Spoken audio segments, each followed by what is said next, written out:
Run చేస్తున్నారు. అంచనాలు పెంచేసి బిల్డింగులు కట్టి అవన్నీ మీరు తినేస్తున్నారు. ఇట్లాంటి ప్రెస్ మీట్లు పెట్టి స్టార్ట్ చేశారు. విరాళాలని కూడా కామెంట్ చేసే పరిస్థితి. ఏం చెప్తారు?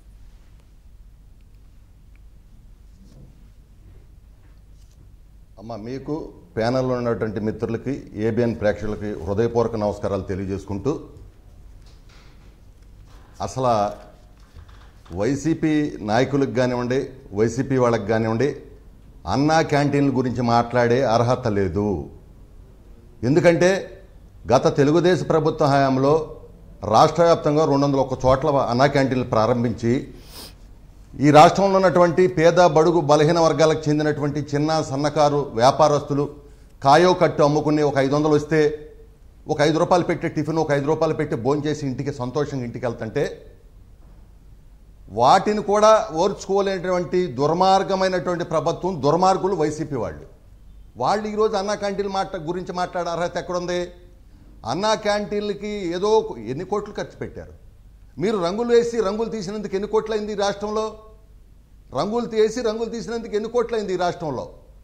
మీరు పేదవాడి పక్షాన లేరు.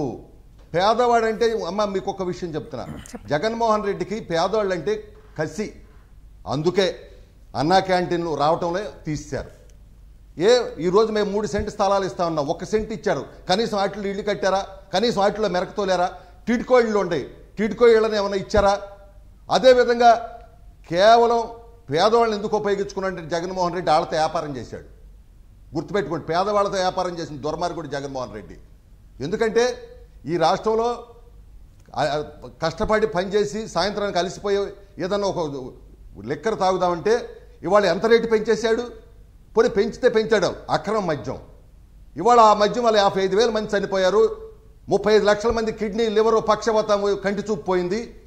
కాబట్టి పేదవాళ్ళు అంటే కక్ష గమ్మటి ఈ రోజున ఇట్లా మాట్లాడుతున్నారు. ఇంకొక విషయం, ఇవాళ రాష్ట్రంలో ఏం జరుగుతుంది? చంద్రబాబు నాయుడు గారి నాయకత్వంలో జనసేన కావచ్చు, బీజేపీ కావచ్చు, మా కూటమి చక్కగా ఇచ్చిన హామీలను అమలు చేస్తూ ఉన్నారు. మీరు కావాలంటే చూడండి, 1000 రూపాయలు పెంచడానికి 4 సార్లు పట్టింది జగన్మోహన్ రెడ్డికి పెన్షను, 5 ఏళ్ళు పట్టింది. కానీ మేము వచ్చిన మరుక్షణమే పేదవాడి కళ్ళల్లో ఆనందం చూసి బోనస్ ఇచ్చినట్టుగా 3,000 రూపాయలు పెంచాం. బోనస్ భారతదేశ చరిత్రలో ఎవరు ఏమన్నా పని నారా చంద్రబాబు నాయుడు గారు కూటమి ప్రభుత్వం చేసిందని చెప్పి గర్వంగా నేను మనవి చేస్తా ఉన్నా. వీళ్ళు పేదవాళ్ళ గురించి మాట్లాడితే ఎట్లా కుదిరిద్దమ్మా? ఇవాళ ఒక్కటే, ఇవాళ అంటే ఈ అన్నా క్యాంటీన్లు శుభ్రంగా ఉంటే కూడా వాళ్ళకి ఇష్టం లేదు. సాక్షి పేపర్ చెప్తాడు, సాక్షి టీవీలో వాడు మాట్లాడుతూ ఉంటాడు. ఈ అన్నా క్యాంటీన్లో 5 రూపాయలు అడుక్కోవాలా? అడుక్కుంటామేందయ్యా?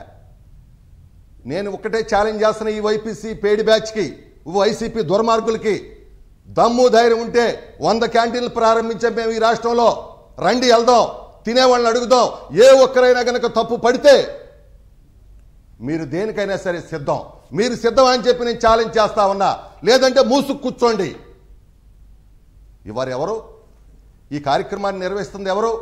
హరే కృష్ణ హరే రామ వాళ్ళు. శ్రీకృష్ణ భగవానుడు చెబుతాడు, అన్నం పరబ్రహ్మ స్వరూపం. ఎవరైతే కష్టాల్లో ఉన్నవారు, ఆకలితో ఉన్నవారు ఆకలి తీరుస్తారో వాళ్ళు స్వర్గలాక ప్రాప్తి కలుగుతుందని చెప్పి శ్రీకృష్ణ భగవానుడు సాక్షాత్తు చెప్పాడు.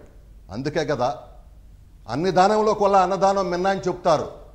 మీరు మీ ఇంటికి ఒక గెస్ట్ వచ్చి ఒక జత బట్టలు పెడితే ఏమైంది? విజయ్ చంద్రిక గారికి డబ్బులు ఉండే కదా, 2 జతలు పెట్టొచ్చుగా అంటారు. పోన్లే అని ఒక సహాయం చేస్తే ఒక ఇస్తే